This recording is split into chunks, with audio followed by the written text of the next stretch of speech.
Hello दोस्तों। वो video थोड़ा कट गया है तो उसी क्वेश्चन से शुरू करते हैं। भारत में जो जल की सर्वाधिक खपत करने वाला उद्योग है तापी जो है बिजली उद्योग। पृथ्वी पर अधिकांश स्वच्छ जल हिम आवरणों और हिमनदों के रूप में मौजूद है। शेष बचे हुए स्वच्छ जल का सबसे बड़ा हिस्सा कौन सा है? तो भूमिगत जल के रूप में मौजूद है। जल एक अद्वितीय प्राकृतिक संसाधन क्यों है? जल का कोई स्थापनापन्न नहीं, मतलब जल का स्थान कोई नहीं ले सकता इसलिए। जल स्थिति के संबंध में यदि एक देश अथवा दबावहीन श्रेणी में है तो इसकी प्रति व्यक्ति प्रतिवर्ष जल उपलब्धता क्या होगी? 1000 से 1700 क्यूबिक मीटर के बीच। ओके। भारत में जल की लगातार हो रही कमी के कारण में संबंध है। उत्तर है नंबर 1, झीलों जैसे जल निकाय विकास के कारण लुप्त हो रहे हैं। भूमंडलीय तापन वर्षापात प्रतिरूपों को बदल रहा है और जल की उपलब्धता घट रही है। जल निकायों का प्रदूषण जल को अनुपयोगी बना रहा है। भूमिगत जल का दोहन कई राज्यों में पुनर्भरण की दर से आगे निकल चुका है, जैसे कि पंजाब हरियाणा। ओके। अगला है, सिंधु जल संधि के तहत कौन सी नदियां भारत को दी गई हैं? व्यास, रावी, सतलज। ये जो है आपकी जो पश्चिमी नदियां हैं वो पाकिस्तान को दी गई और ये भारत को दी गई। इसमें इसके तहत ये समझौता हुआ था कि जो रावी और ब्यास, सतलज हैं, इसका जो है 75% भारत यूज करेगा और 25% पाकिस्तान। ओके। बाकी जो झेलम है आपकी और चिनाब है और वो सिंधु, उसका जो है 75% और 25% भारत। ओके। तो ये देख लीजिएगा। अगला है, कौन से पहलुओं को राष्ट्रीय जल नीति के अंतर्गत शामिल किया गया है? तो जल ढांचागत विधि, जलवायु परिवर्तन के प्रति अनुकूलन, जल की कीमत का निर्धारण, ओके, नदी गलियारों का परिरक्षण, सूखा और अकाल का प्रबंधन, जल आपूर्ति और सफाई व्यवस्था। ओके। कौन सी वस्तु के प्रति केजी उत्पादन में जल की सर्वाधिक उत्पादकता या सर्वाधिक खपत होती है? तो मास। ओके। अगला है, एक नाभिकीय रिएक्टर में प्रयुक्त होने वाला ईंधन है यूरेनियम। सूर्य अपनी ऊर्जा प्राप्त करता है तो नाभिकीय संलयन प्रक्रिया से। ये भी आएंगे एनवायरनमेंट में। गोबर गैस का मुख्य संगठक है मीथेन। बायोगैस के मुख्य संगठक हैं मीथेन और CO2। एक नाभिकीय रिएक्टर और एक परमाणु बम के बीच में यह अंतर होता है कि नाभिकीय रिएक्टर में श्रृंखला अभिक्रिया नियंत्रित होती है, जबकि परमाणु रिएक्टर में जो है परमाणु बम में नहीं होती है। ओके। कौन सा ईंधन न्यूनतम पर्यावरणीय प्रदूषण उत्पन्न करता है? तो हाइड्रोजन। ओके। नाभिकीय रिएक्टर के निर्माण के लिए कौन सा तत्व अनिवार्य होता है? तो जिरकोनियम। तेल का एक बैरल बराबर होता है 159 लीटर। ओके। तो ये कुछ आपको जो है वन लाइनर क्वेश्चन आपको बताएंगे।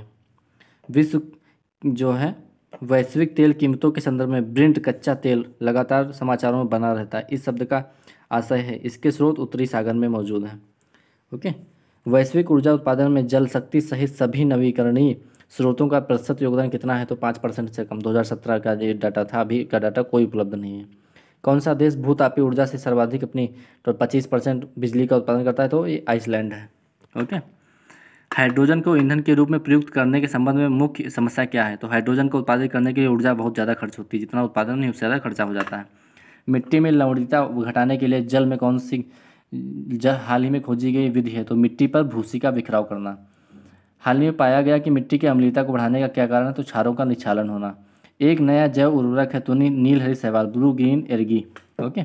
जो ब्लू ग्रीन एल्गी होती है। पंजाब और हरियाणा की क्षति का प्रमुख कारण है लवणता और जल प्लावन, क्योंकि अत्यधिक जल का वहाँ पे यूज हो रहा है।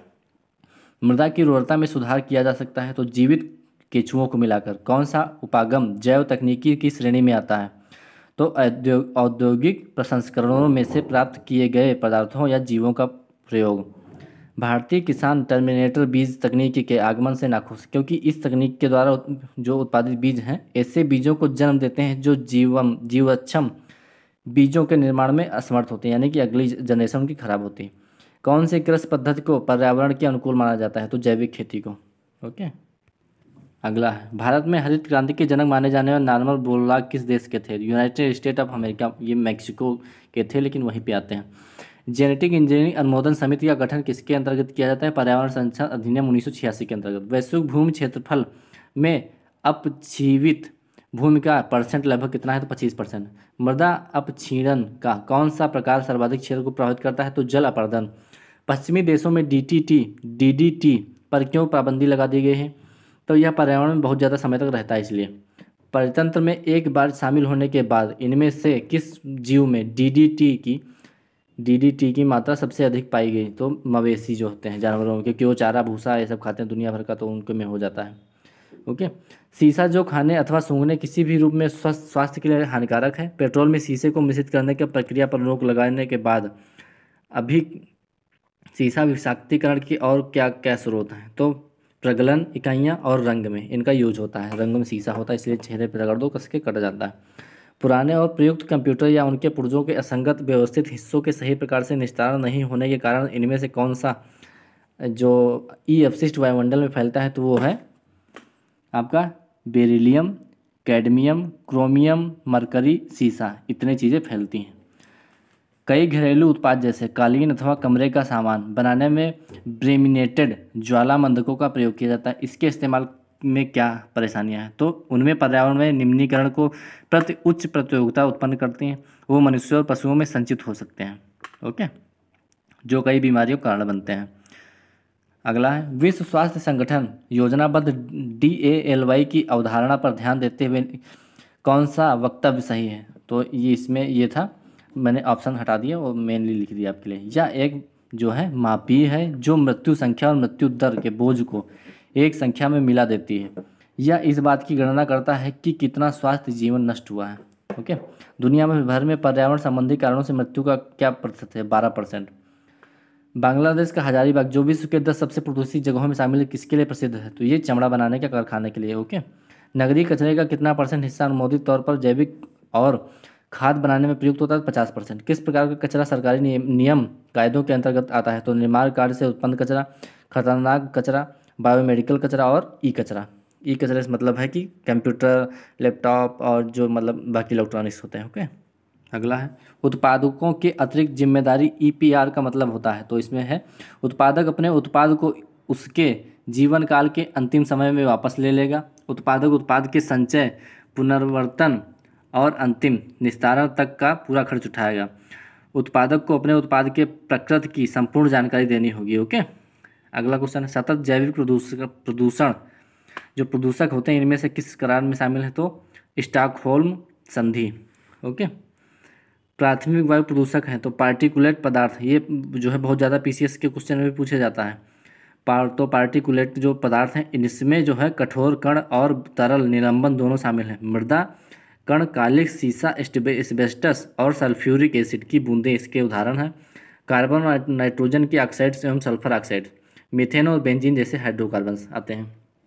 द्वितीयक वायु प्रदूषण जो होते हैं तो ओजोन या ऑक्सीजन का एक रूप है, ये जो है जब यह पृथ्वी की सबसे निकटतम सतह अर्थात क्षोमंडल में मौजूद होती है तो यह एक अत्यंत जहरीली गैस होती है। हालांकि पृथ्वी से 10 से 45 किलोमीटर ऊपर समताप मंडल में यह एक अत्योपयोगी गैस है, जिससे कि अल्ट्रावायलेट जो रेज होती हैं सूर्य के आने से ये रोक लेती है। सल्फर डाइऑक्साइड्स, जब सल्फर डाइऑक्साइड जो है ऑमनीज के साथ प्रतिक्रिया करता है तब यह बनती है। वास्तव में सल्फर ट्राइऑक्साइड पानी के साथ मिलकर सल्फ्यूरिक एसिड बनाती है। ये देखिए, अगला है प्रदूषण के लिए जिम्मेदार सबसे सामान्य पदार्थ है तो धुआं। ओके, ताजमहल को किससे खतरा है, तो पास के उद्योगों के कारण, वायु प्रदूषण के कारण। कौन से जल प्रदूषण को कम करने हेतु प्रभावी है और बायोगैस के उत्पादन के लिए भी उपयोगी है, तो जलकुंभी, ये बहुत काम की होती है। ओके, यदि जल प्रदूषण वर्तमान दर पर जारी रहा तो अंततः क्या होगा, तो वह ऑक्सीजन अणुओं को पानी के पौधों के लिए अनुपलब्ध बनाएगा। एस्चुअरीज में पिगमेंट डाइनोफ्लैगेलेट्स के अत्यधिक विकास के अलग अलग जो है खिल हैं। इस खिलने को क्या कहा जाता है, तो लाल ज्वार कहा जाता है। दिन में जल प्रदूषण मिलने की मात्रा में मापा जाता है, तो नदी में जल प्रदूषण की मात्रा में मापा जाता है ऑक्सीजन से। ओके, कि ऑक्सीजन लेवल कितना है। 100 डेसिबल का शोर स्तर अनुरूप होता है मशीन दुकान से शोर जो होता है। फोटाकेमिक धुआं के निर्माण के लिए कौन जो है उत्पाद होता है, तो नाइट्रोजन ऑक्साइड और ओजोन निकलता है। अगला है हवा में प्रदूषक कार्बन मोनोऑक्साइड CO के अत्यधिक रिलीज होने से ऐसी स्थिति पैदा कर सकती है जिससे मानव शरीर में ऑक्सीजन की आपूर्ति घटती है। इसके हालत क्या मतलब इसका कारण क्या होता है, तो ऑक्सीजन की तुलना में सांस लेने में CO में हीमोग्लोबिन के लिए बहुत अधिक आकर्षण बढ़ जाता है इसीलिए। भारत के समुद्री जल में हानिकारक शैवाल खिलने में वृद्धि पर चिंता है। इस घटना के लिए जो है क्या कारण हो सकते हैं? तो नदियों में पोषक तत्वों का निर्वहन, मानसून के दौरान जमीन से चलने वाली हवाएं, समुद्र का ऊपर उठना। ओके। माइक्रोबियल ईंधन कोशिकाओं का अस्थायी ऊर्जा का स्रोत माना जाता है। क्यों? तो ये इसलिए माना जाता है वे कुछ उपस्ट्रेट्स से बिजली उत्पन्न करने के लिए उत्प्रेरक के रूप में जीवों का उपयोग करते हैं। दूसरा, जल को साफ करने और बिजली उत्पादन के लिए उन्हें अपशिष्ट जल उपचार संयंत्रों में स्थापित किया जा सकता है। अगला, कौन सा ताप विद्युत संयंत्रों में कोयला दहन से उत्सर्जन है? तो कार्बन डाइऑक्साइड, नाइट्रोजन की ऑक्साइड, सल्फर की ऑक्साइड। में देखिए मैंने वेरी इंपॉर्टेंट लगाया है, ये जो है आएगा जरूर। ये पीसीएस में भी पूछा गया था क्वेश्चन। जल संशोधन प्रणाली में पराबैंगनी अल्ट्रावायलेट्स विकिरण की भूमिका क्या है? तो यह पानी में हानिकारक सूक्ष्मजीवों को निष्क्रिय या मारता है। भारत के कुछ हिस्सों में पानी पीने के लिए प्रदूषकों के रूप में पाए जाते हैं। तो आर्सेनिक, फ्लोराइड, यूरेनियम। आर्सेनिक सबसे ज़्यादा वेस्ट बंगाल में पाया जाता है, इसलिए जो है, और ये आपका पंजाब हरियाणा में भी। ओके। WHO 2016 की रिपोर्ट के अनुसार दुनिया के 50 सबसे प्रदूषित शहरों में से कितने भारत में है? तो 22 है। महान प्रशांत कचरा पैच के संबंध में तो इसके बारे में बताते हैं। यह एक बड़े क्षेत्र में जिसमें लाखों छोटे और सूक्ष्म टुकड़े वाले प्लास्टिक शामिल हैं। प्लास्टिक जो हम समुद्र तटों में फेंक देते हैं वह महान प्रशांत पैच के लिए अपना रास्ता बनाता है। जैसे कि प्लास्टिक कचरा हो गया, कुछ भी A to Z तो समुद्रों में जाता है, उसको मछलियाँ खाती हैं, मर जाते हैं। वायुमंडल की ओजोन परत में मौजूद ओजोन महत्वपूर्ण है क्योंकि यह सूर्य से पराबैंगनी विकिरणों को आने से रोकती है और उनको अवशोषित करके जो है पौधों के लिए विकास में मदद करती है। एसिड अम्ल पर्यावरण के इस प्रदूषक के रूप में कार्य करता है या कारण है? तो नाइट्रस ऑक्साइड और सल्फर डाइऑक्साइड। ग्रीन हाउस प्रभाव का मतलब है वायुमंडलीय जो कार्बन डाइऑक्साइड के कारण सौर ऊर्जा का बंधना। ओके। कौन सा रसायन वातावरण में ओजोन परत की कमी के लिए जिम्मेदार है? तो क्लोरोफ्लोरोकार्बन। अगला है एसिड वर्षा, यानी कि एसिड रेन जो होती है अब कुछ यूरोपीय और एशियाई देशों में एक गंभीर समस्या के रूप में माना जाता है। इसका प्रमुख कारण है थर्मल पावर जो प्लांट्स हैं उसमें सल्फर डाइऑक्साइड और नाइट्रोजन ऑक्साइड का उत्सर्जन जो है जीवाश्म ईंधन के जलने से ऑक्साइड वायुमंडलीय जल वाष्प को भंग हो जाते हैं। ओके। और जो अम्ल वर्षा है उसका मेन कारण बनता है और पृथ्वी पर यह गिरता है। क्योटो प्रोटोकॉल वर्ष 2005 में लागू हुआ था। ग्रीन हाउस गैस के रूप में मीथेन CO2 के तुलना में अधिक हानिकारक है। ओके। कार्बन क्रेडिट की अवधारणा किससे उत्पन्न हुई? तो क्योटो प्रोटोकॉल से। अगला क्वेश्चन है CO2 उत्सर्जन और ग्लोबल वार्मिंग के संदर्भ में UNFCCC के तहत बाजार संचालित उपकरण का नाम क्या है जिससे विकासशील देशों को ग्रीन हाउस गैस उत्सर्जन को कम करने वाली बेहतर तकनीकों को अपनाने के लिए विकसित देशों से धन या प्रोत्साहन प्राप्त करने की अनुमति मिलती है? तो स्वच्छ विकास तंत्र। बड़े पैमाने पर चावल की खेती का अगर कुछ क्षेत्रों में ग्लोबल वार्मिंग में योगदान हो रहा है, इसका प्रमुख कारण है तो चावल की खेती से जुड़े अनाएरोबिक शर्तों से मीथेन का उत्पादन अत्यधिक होना। जब नाइट्रोजन आधारित उर्वरक का उपयोग किया जाता है तो नाइट्रस ऑक्साइड खेत की मिट्टी से उत्सर्जित होती है। ओके। संयुक्त राष्ट्र framework convention on climate change UNFCCC एक अंतर्राष्ट्रीय संधि है जो कि परिकलित करती है। तो ये करती है पर्यावरण और विकास पर संयुक्त राष्ट्र सम्मेलन रियो डी जेनेरियो 1992 को। ओके। भारत में जलवायु परिवर्तन के निर्विवादित प्रभाव क्या है? तो दशकों 2000 से 2010 के दशक में 10 में से 8 वर्ष सबसे गर्म दर्ज किए गए थे। हिमालय की जो ग्लेशियर हो पिघलने लगे थे। देश भर में अप्रत्याशित भारी बारिश और ओले उत्पन्न हो रहे थे। ओके। जिसका नतीजा उत्तराखंड की जो है भूस्खलन था और जो है बादल फटना। किस घटना ने भारत में बहुत से पर्यावरण कानून बनाने को प्रेरित किया है? तो भोपाल गैस त्रासदी। इसमें क्या हुआ था? आइसोसाइनेट जो गैस रिलीज हुई थी 1984 में, उससे काफ़ी लोग मर गए थे। अगला है पर्यावरण के बारे में कौन सा दृष्टिकोण हावी है? तो मानव केंद्रित दृष्टिकोण। ओके। दुनिया की आबादी पर UN रिपोर्ट के अनुसार विकास दर शून्य जो है किस वर्ष से शून्य हो जाएगी? तो 2025 से। विश्व के सभी देशों का एक विश्व सम्मेलन सितंबर 2002 में जोहान्सबर्ग में आयोजित हुआ था जिसका विषय था संवहनी विकास। पृथ्वी काल अर्थ आवर का संबंध है। यह एक आंदोलन जिसमें भागीदार प्रतिवर्ष एक निश्चित दिन पर 1 घंटे के लिए लाइट बुझाते हैं, बिजली मतलब बंद करते हैं। यह एक आंदोलन है जो जलवायु परिवर्तन के बारे में जागरूकता पैदा करता है और ग्रह को बचाने की जरूरत को रेखांकित करता है। अगला क्वेश्चन, आमतौर पर समाचारों में प्राप्त चर्चित रहने वाले रियो डी जेनेरियो 2020 सम्मेलन क्या है? यह एक धारणीय विकास पर संयुक्त राष्ट्र सम्मेलन है। संवहनी विकास का लक्ष्य है तो इन्हें 2030 तक हासिल किया जाना है, यानी परिवर्तन जो हो रहा है जलवायु से उसको रोकना है और जो 1 डिग्री से 4 डिग्री का टेम्परेचर रखा गया है, उसको भी वहाँ पे रोक देना है 1 डिग्री पे। संवहनी विकास दर क्या है? तो इस शब्द का मतलब है इसके अर्थों में एक विरोधाभास दिखाता है। इस शब्द की सबसे लोकप्रिय परिभाषा ब्रंटलैंड आयोग द्वारा जो है दी गई थी। पर्यावरण और विकास पर होने वाले सभी संयुक्त राष्ट्र सम्मेलनों में सबसे बड़ा और सबसे उल्लेखनीय सम्मेलन कौन सा था? तो ये पर्यावरण और विकास पर संयुक्त राष्ट्र सम्मेलन 1992 था। मणिबेली गांव का क्या महत्व है? तो यह जो है समुचित पुनर्वास के अभाव और विस्थापन के विरुद्ध संघर्ष और प्रतिरोध का एक प्रतीक बन चुका है। अगला, सुनहरा चावल या गोल्डन राइस। अंतर्राष्ट्रीय चावल अनुसंधान संस्थान IRRI मनीला के अनुसार सुनहरा चावल धान का एक अन्य प्रकार है जो कि अभी जल्दी में खोजा गया था। विटामिन ए का ये भरपूर स्रोत होता है, अर्थात बीटा कैरोटीन इसमें जो है निहित होता है। सुनहरे चावल का आविष्कार Swiss federal institute of technology के पादप विज्ञान संस्थान के प्रोफेसर के रूप में कार्यरत इंगो पोट्रिकस तथा जर्मनी की फ्रीबर्ग यूनिवर्सिटी के प्रोफेसर पीटर बेयर्स द्वारा 1999 में किया गया था। इसके बाद बहुराष्ट्रीय कंपनी सिजेंटा के द्वारा सुनहरे चावल की एक नई किस्म विकसित की गई जो 1999 के आद्य प्रकार की तुलना में काफ़ी अधिक बीटा कैरोटीन उत्पादित करती है। IRRI ग्लोबल जो है गोल्डन राइस नेटवर्क के लिए एक समन्वयकर्ता संस्थान है। ओके, प्राथमिक वायु प्रदूषक ये मैंने बता रखे हैं आपको, द्वितीयक भी बता रखे हैं। चलिए बता, द्वितीयक जो जरूरी है, ओके, लेकिन बता दिए हैं तो क्या बताएं। भूमंडलीय तापन और जलवायु परिवर्तन का क्या अर्थ है ये बताना जरूरी है।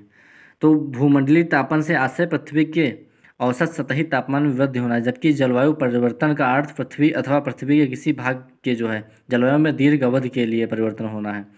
भूमंडलीय तापन का आशय केवल तापमान में वृद्धि होना है, जबकि जलवायु परिवर्तन का जो है तापन में साथ साथ तापन के बुरे प्रभाव, हिमनदों का पिघलना, भारी वर्षा, तूफान और बार बार बादल फटने और सूखा पड़ने के जो है शामिल हैं इत्यादि। ग्रीन हाउस प्रभाव से क्या होता है?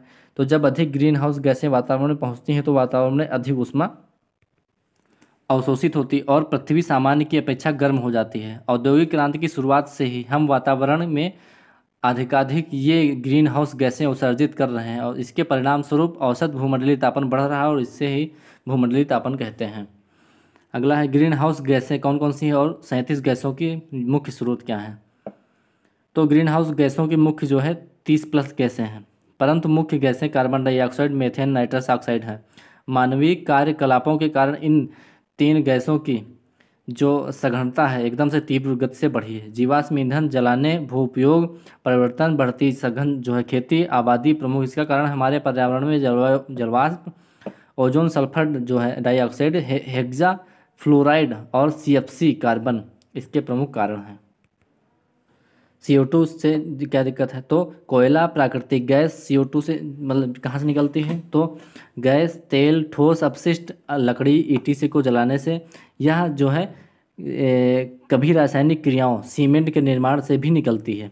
इसे पेड़ पौधों कार्बन चक्र के रूप में शुद्ध करते हैं पेड़ पौधे। CH4 यह कोयले, तेल, गैस के उत्पादन, परिवहन के जो दौरान उत्सर्जित होती है और जानवरों और खेतों से भी निकलती है। ओके, तो ये मीथेन थी।